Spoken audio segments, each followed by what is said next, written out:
You've gone through a lot of struggles. What motivates you and drives you to continue to get up and do better and better every day?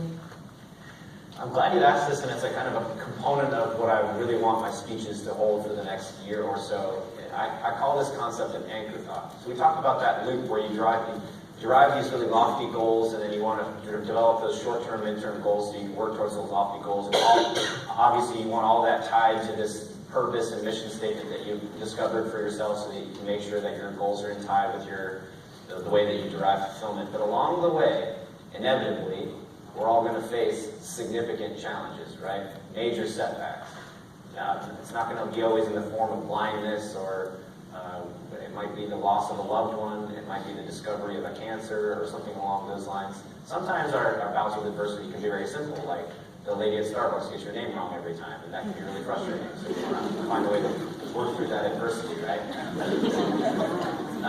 So I think in those moments of challenge, in those moments of adversity, we got to find a way to get through those sorts of things. You have two different choices. You can kind of look at that situation and be a victim. You can say the world is out to get me, and I don't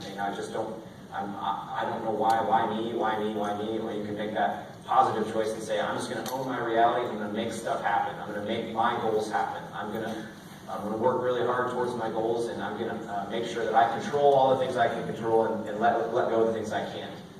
The thing I use to get through those moments, the thing I use to help reframe my perspective, is Tyler, who's in the book. In 2009, Tyler Trahan was killed by a roadside bomb in Iraq. And so when Tyler came back to this country, he was in a coffin with a flag draped over it. He's now buried in Freetown, Massachusetts, near where he grew up. When I was in a hospital bed in Walter Reed, and they told me I'd be blind for the rest of my life, it wasn't hard for me to be able to say, well, I'm really glad to still be alive. Tyler didn't get the chance to come back. I do. I still have 4 limbs that work, a brain that works, a heart that works, a family that loves me, and an infinite opportunity to make the most of my life and move forward and enjoy the life that I have ahead of me. One day I'll get married, and I'll have kids, and I'll buy a house, and I'll live on the beach here in Florida, and it's going to be wonderful. But those are things that Tyler doesn't get to enjoy. And how selfish of me would it be to put myself in a victim box and including the fact that the Starbucks barista doesn't know my name, right? That's messed up. Tyler died so that I'd have the opportunity to do these wonderful things, and I honor him with my memory. Just recently, on Thanksgiving Day, a guy I served with at Navy Unit 12 in Virginia Beach was killed in Syria. So while we all sat around our Thanksgiving tables, his family had an empty seat, and that seat will never be filled again. I use the death of my brothers to motivate me to make the most of every moment, because those are moments that they don't get, and these are moments that I have. That's my anchor thought. So when I encounter those challenges and I say, I just want to bend down, I want to give up, I look at the memory of Tyler and Scott and my other friends and say, this is a moment that they didn't have, and I owe it to them not to give up. I need to keep fighting. I need to work myself through this obstacle, this challenge, this bout of adversity, and continue to make the most of every moment. Now, I know that connection to folks on the battlefield is not as relevant or close to heart as for everybody else, but I want to kind of illustrate to you this concept of an anchor thought, that image in your mind that is so strong that whenever you hit that challenge, you're going to be able to rapidly reframe that perspective and move forward. For some people, it's their kids. For some people, they want to always live that positive example for their children or for their spouse. Or because they're super ambitious, or because they really want a gold medal, or because they want to become famous, or whatever it is, it's your anchor thought. I encourage you to find something that's very personal to you and draw it out. Put it on an index card, or have some kind of mental image associated to that anchor thought, because you don't know when adversity is going to strike. But when it does, you want to have that node that you can use to rapidly move forward. That's a great question. Any additional questions? It is interesting when you talk about that, because for me, I think about my grandparents that moved here to the States and the whole sacrifice they went through just to find a better life. And there are so many different angles to it. From the Army, it's the same thing with me. The people that didn't come home, and it's not, for me, I don't think about that all the time, but you know, it's a smack in the face sometimes when you do think about it. You think, are you making the most of what you've got? And I think, you know, for each person, I agree with you, it's going to be different. But, I think all of us are blessed in certain ways from something along the way, and making sure we're taking full advantage of it and making the most of things is important.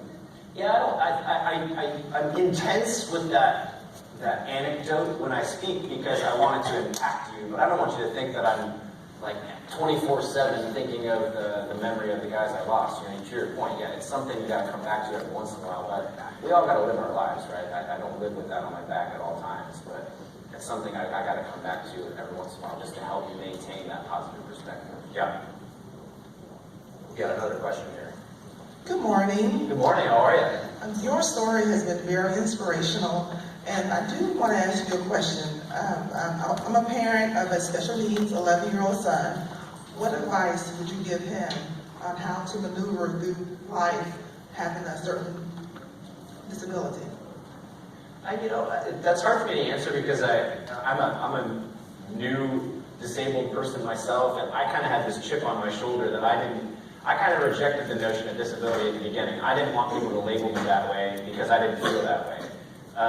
I guess what I would try to say is don't let the society or the community label or confine what you think you're capable of.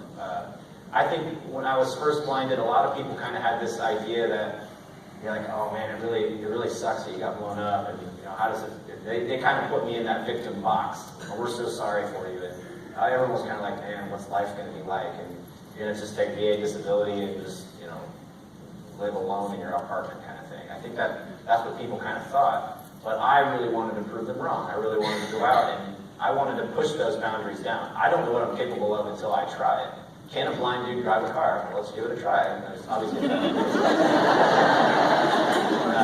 but I was really lucky. In the hospital, I have friends who were talking about climbing Kilimanjaro and Aconcagua and Denali and getting into Paralympics and skydiving and all this sort of stuff. It was not like a what can or can't we do. It was like, how do we do it? We immediately made that leap to how do we do it. So I want to take that kind of mentality to the entire disability community. I think everyone looks at someone in a wheelchair or someone with multiple sclerosis or spina bifida and says, oh man, well they can't do this. And if you're in a wheelchair, then you have to live this certain life. You have to do these things. You have to go to these special schools. You have to go and use these special ramps and all that sort of stuff. What I like about the Paralympic realm is that it's a whole host of people who are just inventing things for themselves. I don't know if a wheelchair person can skydive or not, but I'm going to give it a try. That sort of mentality. I want to take that to the disability community and say, you can do it, and let's figure out how. And I hope, I don't know your son or daughter, and I don't know what they're faced with, and it is different, you know, across the gamut of disability, but I like this idea of getting away from can and can't and just thinking about how. You know what I mean? I think we've got time for 2 more questions. Yeah, one up there.